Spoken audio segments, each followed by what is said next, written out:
Hey. I'm back. Welcome back. All of Lancaster's like, hey, Jeff's back at his spot on Monday at 2 o'clock. Glad to have you back. Which means it's time to get Lancaster connecting. Yeah, thank you. Thank you for missing me. Yeah, I had to do a lot of talking the last few weeks. A lot more than normal. You've had Drew step in. That's true. In my absence. Who absolutely can talk. Yeah, he can talk. Yeah. He did a good job.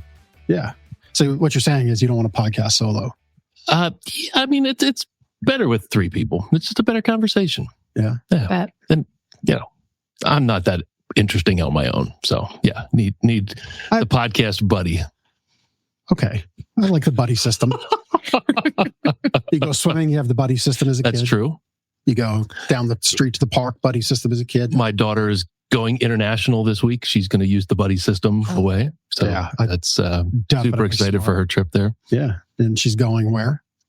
England, France, Germany, Belgium, 10 days school trip. Good for her. Super cool. Very cool. Yeah, very, very excited for her. I traveled when I was in high school, and it was kind of life-changing. It was a very cool experience. So I'm excited for her. She's excited. So she's going to get cultured. She's going to get cultured. Red eye to London overnight tonight. So hopefully she can sleep on the plane. We'll see. Yeah. Our trip to Sweden when we went for Carpe Diem beds, was that red eye there or red eye back? Red eye there. Yeah, we were chasing the sun. Yes. Yeah. Because the sun was going down. And the crazy thing about that trip, it was 4 days total. Yeah. So I think we got jet lagged when we got back. It was that quick of a trip. Yeah. Steph and I stayed longer. We made a few days longer. Oh, that's right. That's right. That was a fun trip. We came across the fjords, Christina, back after the town closed down at midnight on a boat, a speedboat with a guy named Cobra. Okay. And we hit a rock. And he hit a rock in a speedboat. And you went flying? No, we lived. He was just like, we got to get these Americans across the fjord, and just kept going. Yeah. Well, yeah. That's an experience. It was an experience. We're off the rails already. We're off for the rails already. And we said we have to wrap a little early on this one. And so welcome back, Jeff. Jeff's here. Jeff's here, everybody. All right, let's get into my mattress buying tip, and then we will formally welcome Christina Diehl onto the show. So my mattress buying tip for you this week is think beyond just the transaction, right? And so you can make a mattress transaction in a ton of places nowadays, whether that's at a department store, a discount store. There's kind of jokes inside of our industry, even in a gas station. I'm sure Buc-ee's will have mattresses at some point someday. Oh my gosh. A Buc-ee Beaver mattress. That might actually be fun for kids. I don't know. It might be fun. At any rate, here at Gardeners, we are full service to the point where it's our team delivering in your home. Ben and I were just working on some material for that to better support our customers. We want to make sure you're happy. And is there a guarantee of your happiness? And that's our Wake Up Happy guarantee. And how long is that? And what happens? What are all those parts and the pieces? So make sure you're getting into a full service experience, something that is educational, informational, and guaranteed, that your happiness is guaranteed. And it's kind of hard to do that because everybody's a little different. Every mattress is a little different. But look, we are really here for the long haul. We're going to take care of you, even if it means kind of bending our own rules a little bit. We're going to do that to make sure you're happy. And we just had one of those instances in the store today. So that's what reminded me of this tip, is to make sure whoever you're investing in sleep with the next time you do it, we hope it will be with us here at Gardeners, is that you have a full service, educational and informative experience where it's more than just the transaction. It's more than just getting the rectangle home, because it is the thing that powers your life, right? You'd never knowingly plug your phone into a bad charger. Why plug your body in to a bad mattress and a bad company helping you with that purchase? So that's my tip. And I think it was pretty good. It was. For making up for a few weeks without. So there we go. You don't have to make up. It's just every tip is great. That's right. Every tip is great. That's right. All right. Yeah. Lancaster Connects, if you're tuning in for the first time, well, of course, if you're tuning in for the 100th time, thanks for tuning in. If you're tuning in for the first time, Lancaster Connects is a show where we have great conversations with great people doing amazing things in Lancaster County.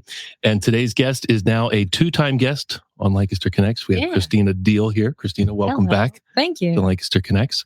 We're going to be talking real estate with Christina and a lot of cool things that she's got going on locally. Some conversation about recent assessments that went out. So stay tuned. A lot of great things we're going to converse about. But before we jump in, you've been tasked with a responsibility, big responsibility. Every guest since this past October has this responsibility. We got the Wheel of Discounts up here, special promotions for Gardner's Mattress and More, which is where we have this podcast studio, 830 Plaza Boulevard behind Park City Mall. There's some freebies, some discounts, some giveaways, donation items on this wheel, but it can't spin until you tell it to. Yeah. Spin that wheel. Awesome. Nice. Very good. Where it stops, nobody knows. What's that say? Free mattress protector. Very good. Wow, that's cool. It's a good value for this week. $59 purchase. I don't think that you have to purchase anything there. It's just a freebie. Come in and get a free mattress protector. Keep your mattress clean and dust mite free. Machine wash, warm water, tumble dry, low temperature. Every mattress in your home should have a free mattress protector. So come in, tell us you saw this. You saw Christina spin the wheel on Lancaster Connects, and you'll get a free mattress protector this week only. Well done. That was a good one. Great. Yeah. I was trying to time it just right. Well, she was staring it down to stop. Like... Stop. Stop. Yep. So welcome back to the show. Thanks. Happy to have you back. You're a 2-time guest now. Mm-hmm. Is that right? Yep. Yeah. I think it was 2022 last time. Okay. That's crazy. But I don't really know. It feels like a year ago. Mm-hmm. Well, we're episode 256, so that's true. Sounds about right. So what have you been up to, and what's all new in your business of real estate?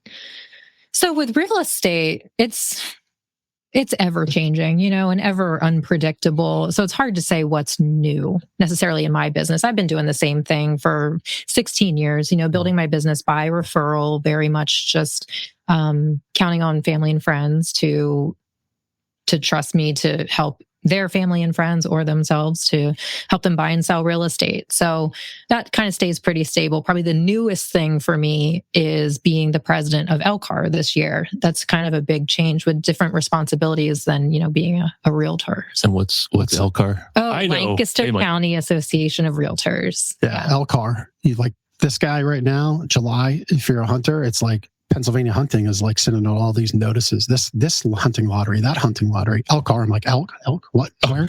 Elk. Oh, those Pennsylvania elk. You heard a different word. I did. I heard like. Well, that's when I'm like speaking it into my phone for text. It always writes like elk car, and I'm like, come on, like it's elk car. Learn. So you're the president of the Lancaster County Association of Realtors. What's that like? It's been a great learning experience. There's been just a lot going on, some of which I, can't really get into. Mm-hmm. But I'm so glad I'm doing it. We didn't tell you about the spill the tea segment. No. Yeah, that's that happens at 2:50. Great. Okay. Yeah. Just kidding. Yes, it's a challenge, and I'm glad I'm doing it. I've learned so much, and I feel like I'm making a difference in helping just our local association. Realtors, if they want to be associated with National Association of Realtors and Pennsylvania Association of Realtors, they also would then be part of Lancaster County Association of Realtors, which holds licensed agents to a higher standard of ethics and just different, kind of regulations that they need to follow. But like also LCAR provides resources and educational opportunities and just a lot of things for local realtors to be able to utilize. So we're always trying to improve that and get the word out about that and things like that. So I never really thought about it this way, but I know being a realtor, and that's like, you have to say it that way. You have to. Right. Yeah.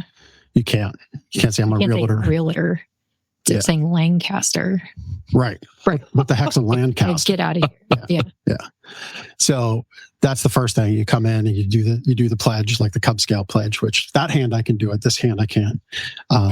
You say, I pledge to say realtor. And when I write it, I put the R in the little circle after it. Wow.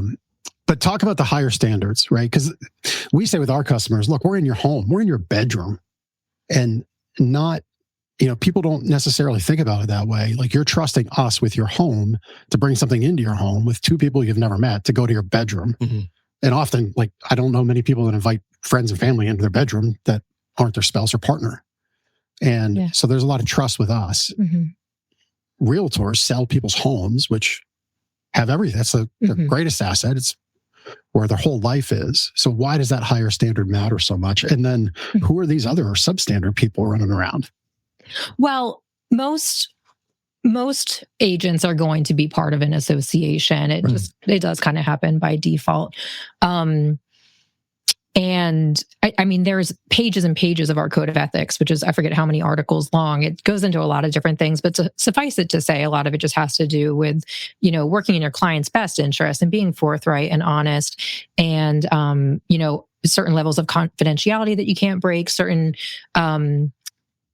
things you need to be aware of in regard to clients that are maybe already represented by another agent, and how you can or cannot deal with them, and just, a whole set of standards that we hold ourselves to. Yeah. I would imagine, as somebody who's 16 years in, well-networked, well-connected, you talk with other realtors about their buyers. If you have a selling listing or vice versa, that confidentiality thing becomes pretty important, because you don't want to violate anything. You also want to serve your people well, while also helping the other side win, right? Because I think that's what every good business does. Creates three wins: a win for the person buying, a win for the person selling, and then a win for the business. Absolutely. Yeah, those are the best real estate deals, when it is really, you're looking out kind of for both people's best interests. You're contractually obligated to, serve your client the best, but making it, holistically a good experience is just always going to be easier and more beneficial. Yeah. But if it's overly lopsided on one end of the deal, that teeter-totter kind of balances out along the way, right? So like, it might be a massive win for your seller to get this massive offer at first. But then the buyer is going to feel really beat up. Like, I'm way over invested in this house, and now I've got to do all this stuff. And then now it just becomes, I'm going to stick to this point. I'm going to stick that thing in. I'm going to get this concession in. And it becomes a lot harder to get that deal across the finish line, doesn't it sometimes? Sometimes. It depends, which party has more leverage and what contingencies were included in the contract. Like, there's so many variables that can play into whether or not it's just a cut and dry offer and acceptance, or if there are things you figure out along the way. But ultimately, even times when maybe, the seller gets everything they want, a really quick close and a cash deal and no contingencies, the buyer can still be really happy because they got a good interest rate and they got the home they wanted, and they're, locked in for the next however many years. So that's understanding where all those wins lie and how to get to each one. Yeah, they might look different, but they're usually there. Very good. So Lancaster County, you would know this better than I do, is probably one of the hottest markets in the state, if not the country. Yeah. What are some opportunities and then challenges that exist within the Lancaster County market? Well, so I think, I see people that are hesitant to buy right now, whether it be investment properties or primary residences, because they look at what, homes were selling for maybe even 10 years ago or 20 years ago. And they're like, oh, that's too expensive. And it's like, we wish we would have bought back then. Sure. Like, you probably should have. But they look at it and just think, well, that's unrealistic. I can't believe they're asking that much because it used to be this. And it's like, well, it's still going to sell, and probably with several people competing over it, because the demand is so high in this area. There's not enough inventory really to keep up with the amount of people that really want to be here, because it's such a great place to live. So, did that answer the question? I'm trying to remember exactly what. Yeah, just opportunities and challenges. So yes, challenge, I guess, the challenge is wrapping your brain around the fact that the values are what they are right now. The opportunity is that there's no end in sight to how the values have been increasing and are going to. The longer you wait to buy, just the more equity you're losing by not buying sooner, and the more you're going to end up paying in the long run, because it's going to be worth more a year from now or 2 years from now. So, the opportunity is definitely, if you buy it and hold on to it, it's going to increase your So you see that trend continuing? I don't see any reason why it would go away, knock on wood. Right. Okay. But yeah. And why do you think people are moving? Obviously, people want to move within Lancaster County, but there's probably a lot of people moving into Lancaster County from outside areas. Why are they doing that? Yeah. So I think one of the things is there are a lot of retirees, empty nesters coming this way because Pennsylvania is one of the unique states that doesn't tax pensions. Oh, So okay. automatically it's on the radar of people that are, selling their $1 million plus homes in DC or New York or even on the West Coast. And they start, researching Pennsylvania. They see Lancaster County is still very affordable compared to where they're coming from. But they see what Lancaster County has to offer, the small town feels, the, surrounded by farmland, you can get fresh produce and you can go buy a whoopie pie, buy a roadside stand, but you can also get really great. Just one over that. I mean, oh, you could have said the whoopie pie first and I'd have been lining up. Are they in your, not the are they in your candy drawer over there? Right now? No, they're not. Because they go bad. But then we also have, like, in downtown Lancaster, and then even in other towns around the county, we have amazing cuisine that's been nationally recognized. So you have kind of the best of both worlds, and it's just, there's something magical, I think, about Lancaster County. I've been here my whole life, but I've just really learned to appreciate it. Yeah, we do a lot of business here at Gardeners with people that have moved into the state and into the county from areas outside, especially retirement communities, Willow Valley, Brethren Village, people relocating here. So it is, a lot of retirees. I wasn't aware of the no tax on pensions thing. I didn't know that either. Well, that's she's like, that's why I'm the president of LCAR, not hunting, Lancaster County Association of Realtors.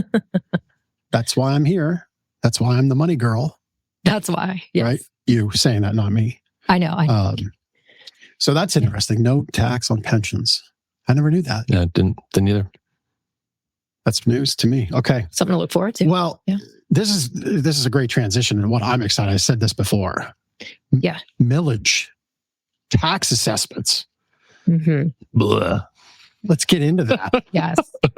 So recently, the news, this was recently, maybe a month ago or so. Yeah. A lot of local taxing jurisdictions, i.e. school districts, right? And the county.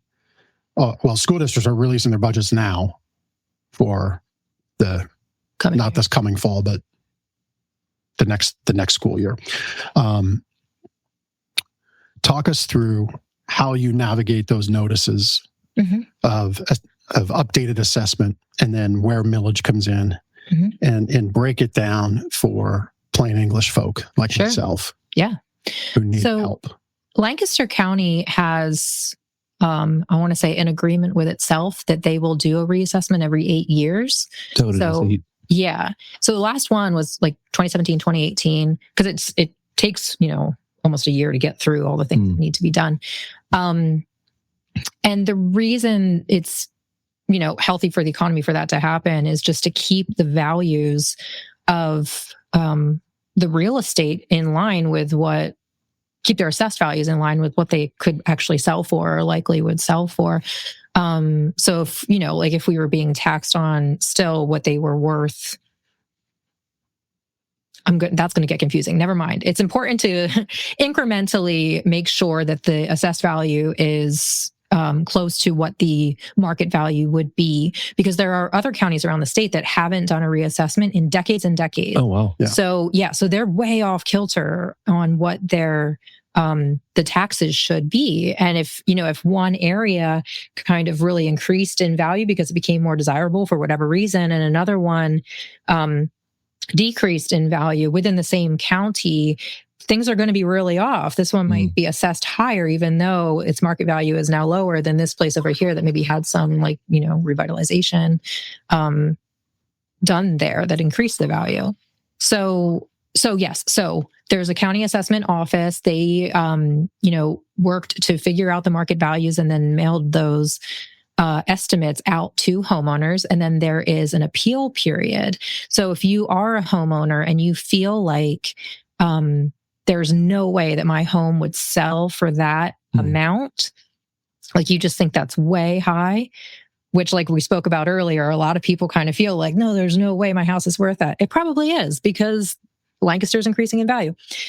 You can contact the assessment office and schedule an appeal where you can show up and you sit in front of, or you stand in front of, I want to say it's 3, I don't know how many, appeal agents are there, but you make your case about why your home is probably not worth that much. And then they either say, okay, you're right, or they say, nope, sorry, our, estimate stands. If you get your assessment and you think it's like way low, don't say anything. I was just going to say, I bet you people are like, yep, wrong, but I like it wrong. Yeah, wrong. but I think some people that don't know are like, well, that's not right. I'm going to go, I want my property to be worth. And it's like, well, no, that's probably going to just result in you paying more taxes than you need to. Less taxes for you in the meantime. And then if and when you do sell your home, if you're in between this assessment period, the current assessed value is going to be lower. Right. So that's a good thing for the next lower for the next buyer. Yep. Yeah. Do people generally get that assessment and then go on Zillow, a tool like Zillow, or are there other tools that people can use to kind of get an estimate of their value? I mean, I've seen a lot of realtors are even kind of putting it out there, hey, if you have questions about your property value after you got your assessment, reach out. I can do a, free. Okay. And you're one of those realtors. CMA. Yeah, I would gladly do that. What CMA? Current market analysis. Comparative market analysis. I had my brain farted for a second there. I was like, what is it country musical notes? You were like, he's almost right. Wow. You helped me out. But yeah, and it would just be taking, similar homes that have sold near that subject home recently within the last 6 months to a year and seeing if it kind of matches up with what the assessment is. So if somebody were to want to appeal, it would be wise for them to do a CMA, comparative market analysis, maybe reach out to you. Well, and people then go before the board with that analysis and say, I can understand what you're saying, and here's what the neighborhood has sold for. Yeah. So how do we find middle ground here? Right. Make the case. Some people do hire an attorney to represent them in front of the appeals. Or an appraiser to do an official appraisal, which could be, several $100s. But if you feel strongly that your, value is off, it might be worth it. And some people just represent themselves. You can kind of do it however you feel comfortable. Okay. So there is that opportunity to appeal. So beyond the assessment, though, yes, there is the actual word where the rubber meets the road. Yeah. Where the taxes meet the wallet. And that's called millage. Yes. And millage is, correct me if I'm wrong, established by your local school board, correct? Well, your local municipality. And I think both, actually. Yeah, right. Yeah. Right. It's going to be several different millages. Yep. And the millage is essentially the decimal, number that they're going to multiply your assessed value by in order to figure out what your actual tax burden is. And so when a lot of people got their assessment and they're like, well, that's 3 times higher what I paid for my house, or twice as much as what I thought it was worth, or whatever. So they automatically think, well, that means my taxes are going to be 3 times higher. Wow. And couldn't be further from the truth. The county needs to maintain the same tax revenue level. It has to be revenue neutral once these assessments are all said and done. So once they get through all the appeals and have the final number of what each property is worth or assessed at, then the millage rates get adjusted for each municipality to make sure that the money that's being brought in is not any higher than it was, the previous tax year. So for some properties, their taxes might even go down. Their assessment went up, but however the millage rate ends up being decided, it could result in it going down or staying the same, maybe going up a little bit, but it's not going to skyrocket by any means, but it has to stay neutral. So the millage is your multiplier, if you will, your percentage of your assessment that arrives in a tax bill. So if you have per $100,000 of assessed value and your millage is, let's say, 3.5%, that'd be $3,500. There you go. Yeah. Math. I don't know if I'm using real numbers there, but I'm using numbers. But that's the idea. Yeah. And I'm pretty good at living a former life as a commissioned sales rep. I'm pretty good at drawing those 1s and 3s and 5s and 7%.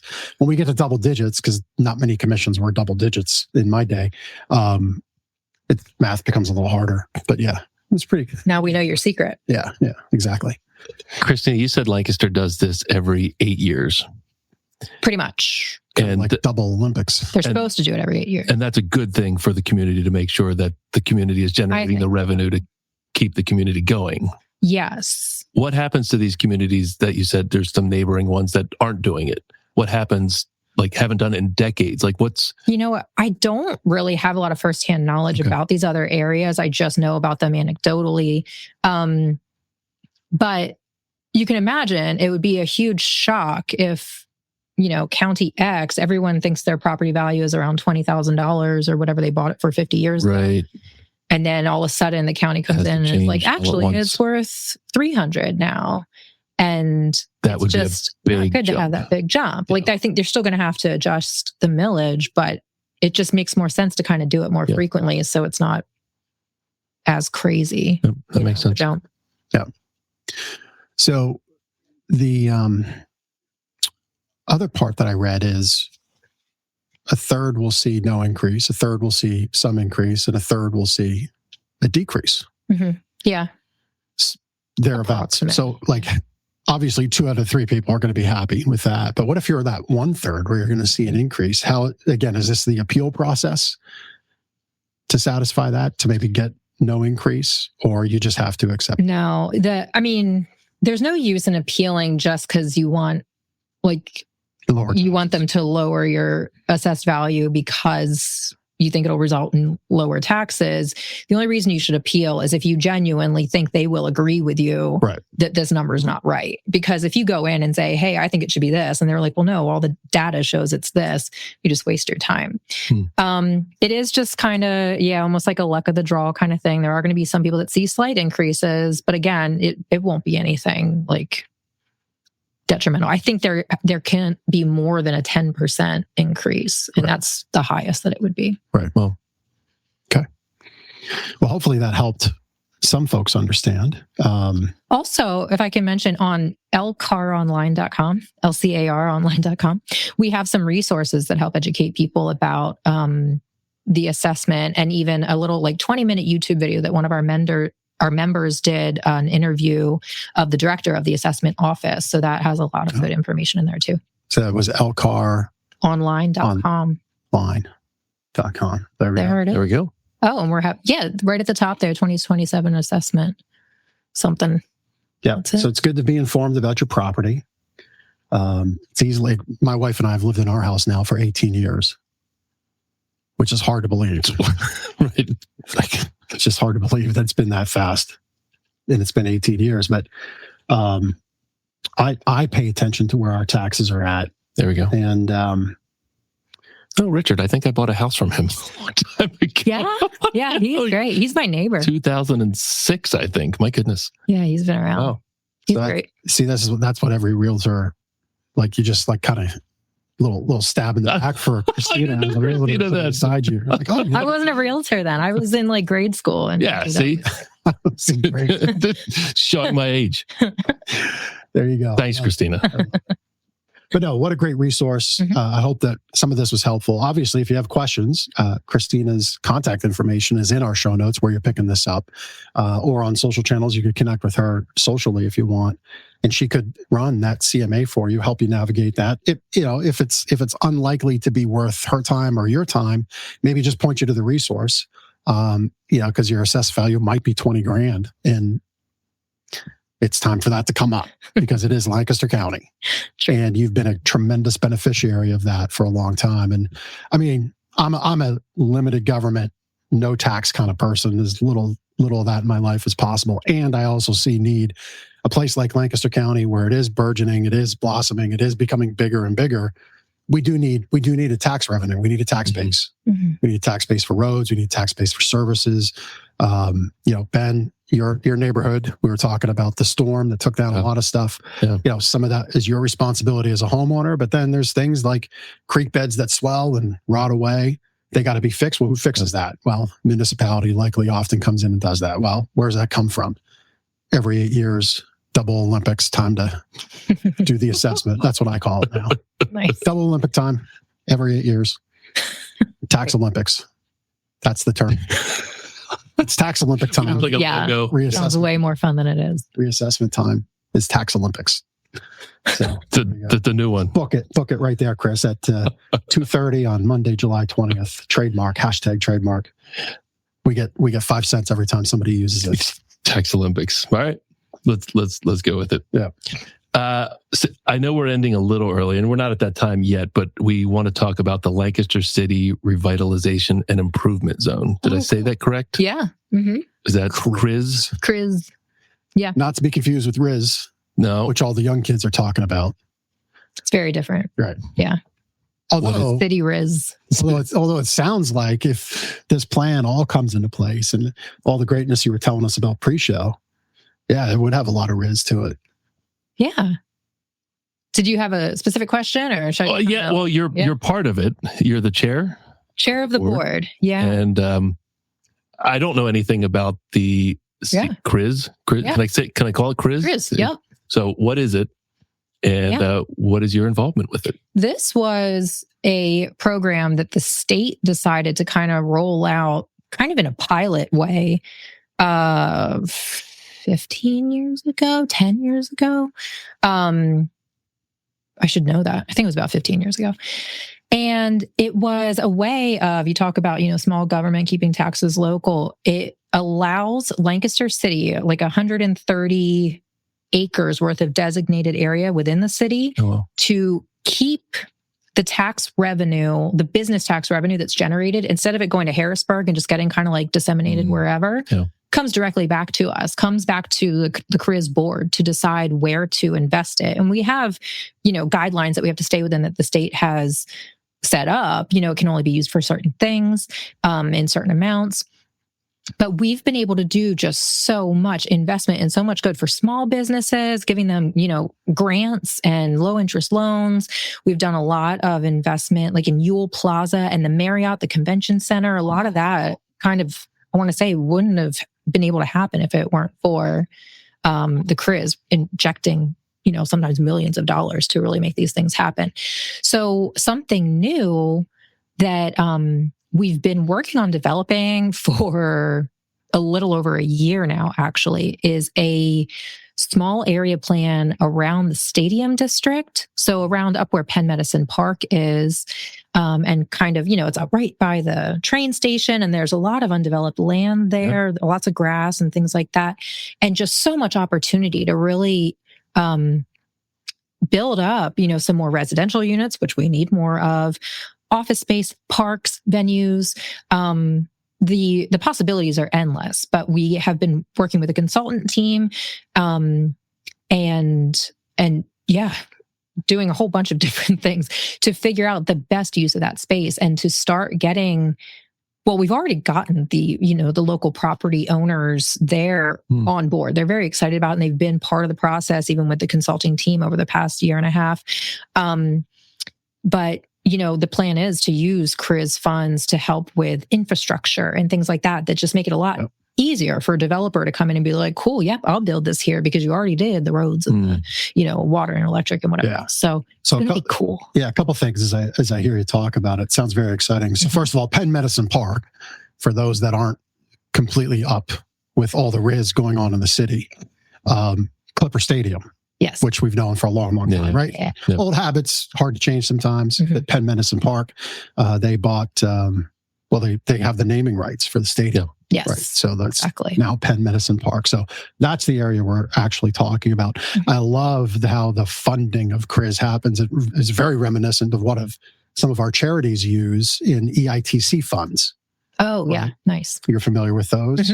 Yeah. So for those listening who might not be, this is where, let's give a plug because we'll be there on Wednesday, my wife and I, at Swan for Kids. So Diana Volo, she does music education for kids whose parents are incarcerated and supplements the regular K through 12 education with music education after hours. Does great work for them. 1,000 kids have gone through her program. And to her knowledge, not one has followed the path of their parents by getting incarcerated. Nice. Yeah. Wow. EITC funds are tax monies that businesses have taken and applied, and there's a process. And your state tax liability as a business just goes through an EITC approved charity, which Swan for Kids is one of them. And there's others up here. I just can't seem to remember which ones, but we've had a handful. Those money you just get to say, I'm going to pay to Diana and Swan for Kids. So yeah, that's great. Like you said, instead of going into Harrisburg's general fund pot to do who knows what with, now that money stays here in the CRIS, in the ITC. It stays in those educational formats and vehicles that you as a person and taxpayer feel connected to. So I love that part. Nice. That's very, very cool. It's very cool. And then you said, you make it so developers excited about buying, or not about buying, but buying and then developing their project. What makes them unexcited about buying is some of the stuff you're doing as CRIS, and that's getting the infrastructure done, getting the approvals done, the permitting done. Yeah, if we can take away some of those obstacles and expense, it makes it much more of a slam dunk for that. Took the word right out of my mouth, the expense. Because that's the hard part. Talking with our landlord here about certain things, like he's shared some numbers with us about what it takes to build and the time, and it's just such a burden. And to me, that's something we got to fix. I don't know that that's for you to fix, but I think as a general society, we got to get rid of some of this stuff that adds such expense, such time. Yep. Because it means something to somebody who's paying rent right now. It means somebody who's buying a home for a mortgage, because that time and money to hold land, hold property, pay interest on that land, pay interest on that property, pay interest on all the operating expense to bring a project up out of the ground, it's got to be repaid somewhere. Yep. Yeah, it just makes everything more expensive. It does. The end user. Yep. It does. And that's going all the way back to home values. It's one of the reasons home values are what they are. It just doesn't, there's just not the same cost. There's not the same regulatory burden that there once was. And there's more. And so we've experienced it as business owners, and I'm sure you know it too. So it's awesome what CRIS is doing to speed that up and make it an easier runway for things to come up out of the ground. You talked about the landowners and property owners around. So how are they excited, and why are they excited? I think a lot of it has to do with community. I think it's people that have, owned there for a long time and really just want to see Lancaster thrive and grow. That seems to be a big part of why they are like, yeah, let's go. I'm tired of looking at this stone gravel patch of land. I'd much rather see a park there, or a business there, or something I can benefit from. Yeah. Cool. What's the timeline on a plan around the stadium? I mean, it'll be years. Yeah. But slow improvements all the time. So we're still, honestly, the final plan has yet to be devised. Okay. It's very much still in the works, but I think even once that's done, it'll be years. You know how it goes. And CRIS had the website up here, the CRIS website. Anybody that's interested in learning more can find out more on the website. Yep. Right. Very cool. That's the place to go. Very cool. So real estate's like in your blood. Yeah, I guess it is, huh? Yeah. So not only do you help people buy a home, which is one of the biggest things of, I think, the American dream, right? Upward mobility, wealth, all that good stuff. But you also have investment property. So tell us a little bit about why you love it. And and then you have this money girl thing too. Let's talk about that. Sure. Well, I grew up, with a father that kind of taught me about the value of owning rental properties. So I was very fortunate that I just really took to that. Not only did I have someone that was able to explain it to me, but also it actually resonated very much with me. So I knew. And did he have rental property? He did. He did. Okay. Yeah. I used to, even when I was really young, I would go and help him work on his properties. So I learned how to do the construction and labor type side of things. But at the same time, he was in my ear, do you understand how, this is beneficial to own something that someone else is paying off? And, and I was like, oh yeah, that makes sense. So, so I always knew I wanted to own investment properties and own my own home. And I never wanted to be a renter and stuff like that. And kind of that is what eventually translated into me wanting to be a realtor. The first came the investment aspect of it. And I don't know, I feel so passionate about the power of real estate that it made me want to help other people get into that and buy and sell and really go from kind of an educational standpoint to help them make those decisions and encourage them to take that leap, Yeah. So do you help people analyze a potential investment property for themselves too? Yeah. I don't get, there's so many charts and equations and books that you can buy about make sure that it has this exact, cash flow for this, whatever. I don't get that into the weeds. My equation was always like, am I cool with it bringing in this much? If my upfront cost is this much, do I feel good about the location that this is in? Do I think it's, going to get better, or am I worried about it? It was very much about feeling for me. And I think that kept me from hesitating. I see so many people for years be like, I really want to buy an investment property. And then they like look at one and they're like, oh, well, and they're just crunching numbers. And by the time they're done crunching numbers, it's already sold. Or they decide like, oh, it's not exactly the right number. So then they don't. And then 3 years later, I'm like, you realize if you had just bought that, and maybe it wasn't exactly the right number or whatever, you would have all this equity right now. You would have been having someone else pay off the mortgage this whole time. You would have been having depreciation, expense cut down on the taxes that you owe every year. All these benefits you lost out on because you hesitated. And I, to a fault, like never hesitated. Like I'd be like, oops, I bought another house. And I'd be like, I'm not buying anymore. And I would like go to my friends and be like, guess what I did? I bought another house. Like, because I was addicted to it. And so anyway, to answer your question, yes, I do try to help advise people on how to buy investment properties, but I don't use the strategy of like all these numbers. Obviously, you have to do it responsibly, but usually I'm just like, just buy it. Just buy it, just buy it, just buy it. Yeah. Like if there's something you can buy it. And I think that's good advice usually. Yeah. Go with your gut. There's a lot in that of what you said. Well, I think one of the keys to success is having a couple different off ramps on a property, right? So if you can get something that's got a high equity upside and a good rental income, you got two. If it's in an up and coming neighborhood, well, that's a third, right? So you want to, to me, you'd want to look at things that have those different off ramps if you need to get off at some point, as opposed to being like, oh crap, I'm going down the highway. I didn't mean to get in the HOV construction lane with the cattle chutes. And now I'm on this thing. I'm stuck. Right? Yeah. No, that's not a good feeling. That's a great point. Yeah. You want to plan your route, plan your exits, and know that, it's not meant for you. I'm only married to one person in my life. That's it. Everything else can change. Nice. It's a warning to you. No. Uh-oh. But I think also we don't have a ring for each other. That's what you're saying. No, we don't. Maybe you should. I think something important to also note is that early on, the properties that I would buy, they wouldn't cash flow much.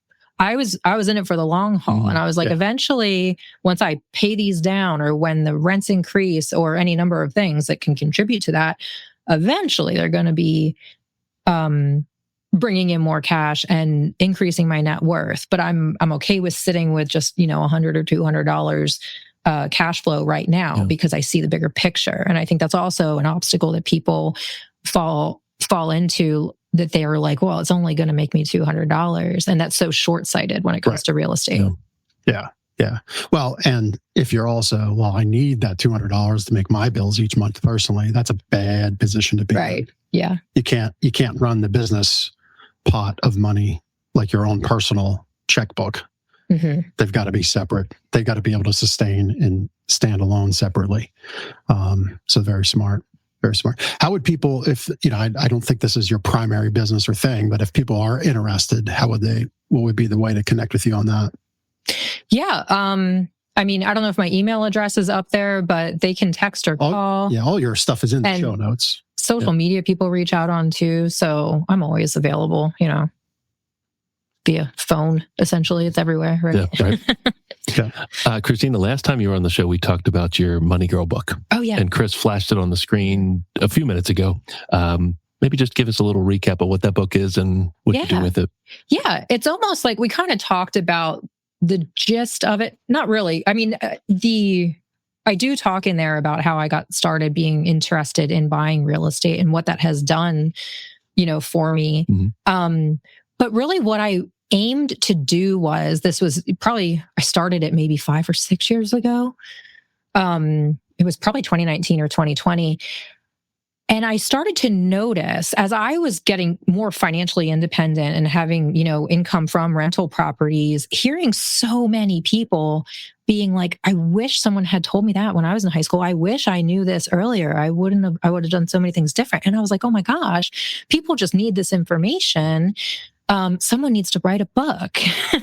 And I think that's what I was saying for a while. I was like, someone really should write a book to make sure that like high school age and college age people aren't falling into this trap of like getting into debt and not having strong money habits and not understanding that you can create streams of passive income for yourself. So that was, finally, I was like, well, I guess I should just do it because I don't know who else is going to. Hardest thing I've ever done, writing that thing. Mm-hmm. Yeah, it was, I'll never do it again. But yeah, I think a lot of people, even my age, ended up kind of buying it or buying it for people that they love that are, high school age. And I hope it has helped people. I really don't know, even if it helped one person not fall into that trap of debt and things like that. That'll make me happy. That's great. Yeah. Well, that's good. There's good. Well, and on that note, before we look to wrap up, there's good debt and bad debt, right? Absolutely. Good debt in what you outlined in, hey, if I have this piece of property, that is debt.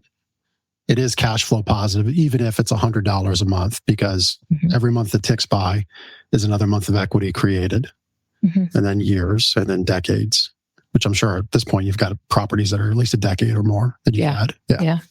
So I'm not going to say 2 decades. Absolutely. No, my first house was 2005. Yeah.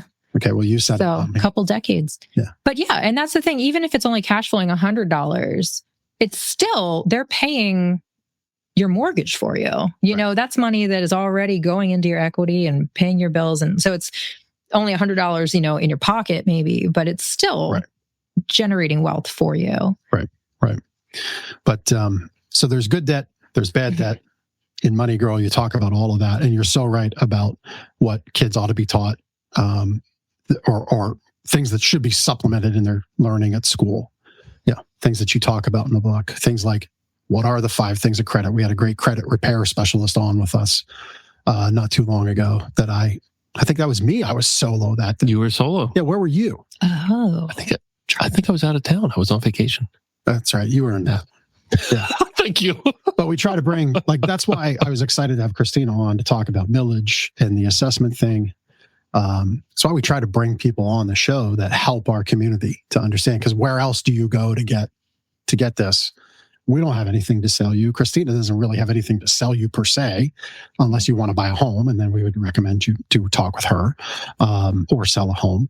And but this is just a way to get great information from people that are out here doing it right here in our backyard. Yeah. And we're here making that connection. It's awesome. So thank you for stopping by. Yeah. Happy to. Okay. You have time for the connection cocktail? Sure thing. Yeah. A few questions to get to know our guest a little bit better. I guess I'll kick it off. Long drive. Are you listening to a podcast, music, both? It what are you varies. listening to? So there are a couple podcasts that I love right now. One is the Ben Azadi Show, which is like maybe 20 minutes or so every morning.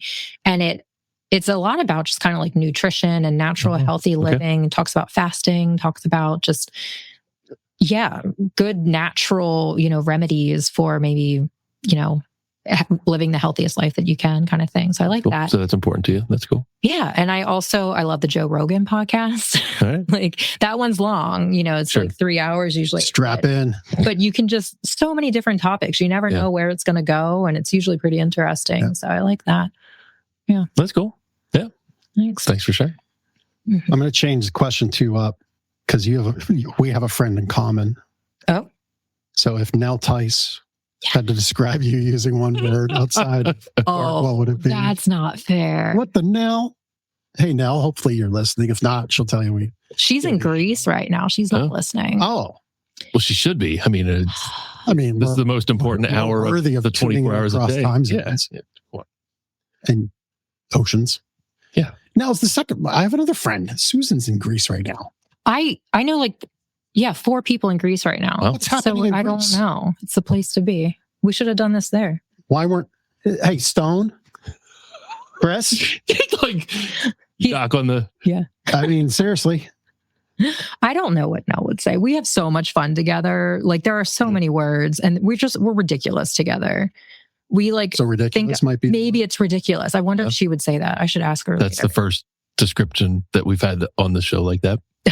Ridiculous, yeah. We think up stupid stuff. Like we decided that we want to cook rabbit. Like this was months ago. So we officially have Rabbit Day on the calendar. It's coming up in August. Like we like set aside a Sunday to have Rabbit Day, and we're going to like figure out how to make a rabbit ragout and eat it. I forget some of the other days we have. Where are you getting the rabbit? So Savory Gourmet and Lidditz often has them, but also the other day I was at Central Market and there was a stand that had rabbit. Okay. I'm sure, I'll be able to get it, but my neighbor could probably. We try to just figure out. Like I can do your Huckleberry. I'll look in the hunter's book and see when rabbit season opens. It comes with your regular tag, I'm pretty sure. There's a whole bunch of things that come with your regular deer tag, and I think rabbit's one of them. So you've never had rabbit before?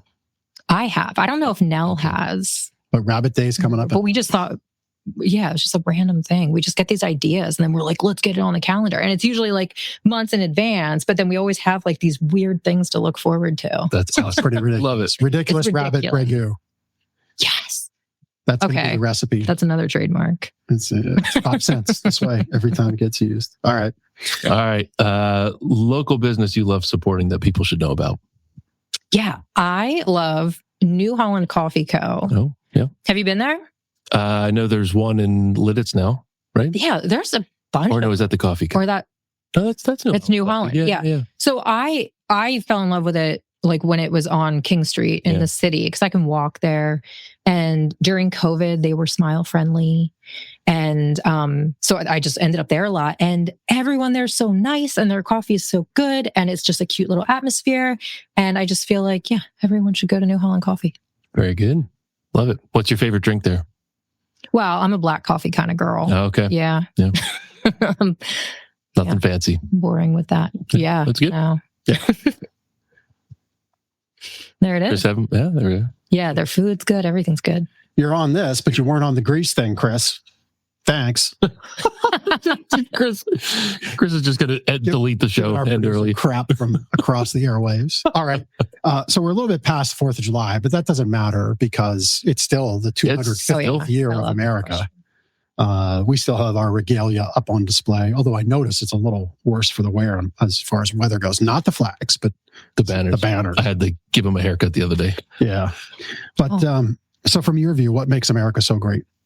I think it is the opportunity that every individual has in this country. I think it can be so taken for granted. You just kind of assume every country has the freedom to make whatever out of yourself that you want. It takes personal responsibility to work hard to use that opportunity to create something. But no other country can someone just kind of really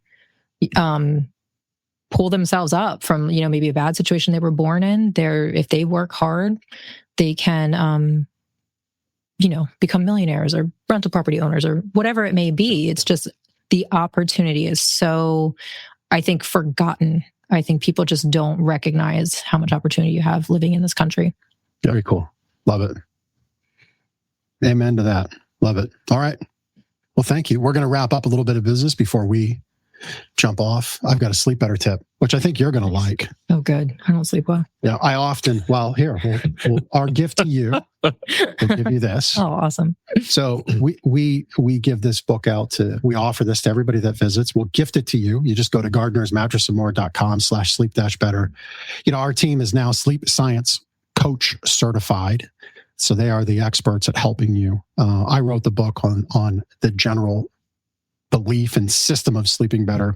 But we always say, folks, go to page 37 in our book, Tips for Getting Better Sleep. My tip is to take us up on our offer to gift this book to you, and we will. gardnersmattressandmore.com/sleep-better. Fill out the form. We'll mail you a copy because I think having it in your hand is important. Because my tip is commitment and consistency. There's a week, like if you commit to a week's worth of habits, starting on page 37 in this book, and then do it again next week, and then the third week, and then the fourth week, and then it becomes like just what you do about sleep. You're going to sleep a lot better, sleep a lot healthier. You're going to feel better. Everything else in your life is going to improve. Your weight, your skin, your emotions, your feelings, your stress, your energy, everything. Sleep is everything. Mm-hmm. And it's that third leg of a life well lived: diet, exercise, and sleep. And so that's it. Page 37 is my tip: commitment and consistency. We'll give you the book. Please come check it out. I'll give that to you. Thanks.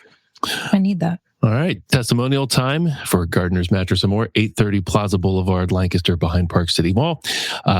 This person, Lou, and I should say we now have over 1,000 5-star reviews online, Google and Facebook, which is really, really awesome. Yeah. But Lou gave us a review a few days ago. Drew spent over a couple hours across a couple days with Lou in the store here. And Lou just said at the end of his review, you will be hard-pressed to find a mattress store that will take that amount of time to help you make a decision. And that's exactly what Drew and our team will do. Chris has it highlighted there. Thank you, Chris. Oh, he's given us a fire. It is emoji. Mm-hmm. But thank you, Lou. Thanks to all of our customers who invest in their sleep here at Gardner's Mattress and More and say some kind things about us online. So thank you, Lou. Yeah. Christina, thank you for stopping by. Thank you guys. This was so fun. Good show. Great information. Please connect with her in the show notes if you have any questions on all things Lancaster real estate, what's happening around Penn Medicine Park and the stadium district that's in the works. If you care about things like that, be a part of it now. Come check out, get to their meetings, see what they're doing, be a part of it. If you have a great idea, those meetings, those places, that's where it gets shared. If you have a home to sell or buy, get with our money girl, Christina. If you want to know more about real estate, get her book, Money Girl. And that's on Amazon. So be sure to check out and connect with her. Again, all in the show notes, wherever you're picking this up or watching it. And I'm sure she'll take great care of you. Christina, thank you again. Yeah, thank you. And set your clocks to it. We'll be back here next Monday at 2:00. Ben will be here with Drew. I'll be in Las Vegas. That's right. Jeff. I have to go work, go to mattress camp, and go find more mattress stuff to do mattressy things with. But that's what I'll be doing next Monday. And you'll be here at 2:00 in Lancaster, because that's what Lancaster does. 2:00, Lancaster Connects. See you next time.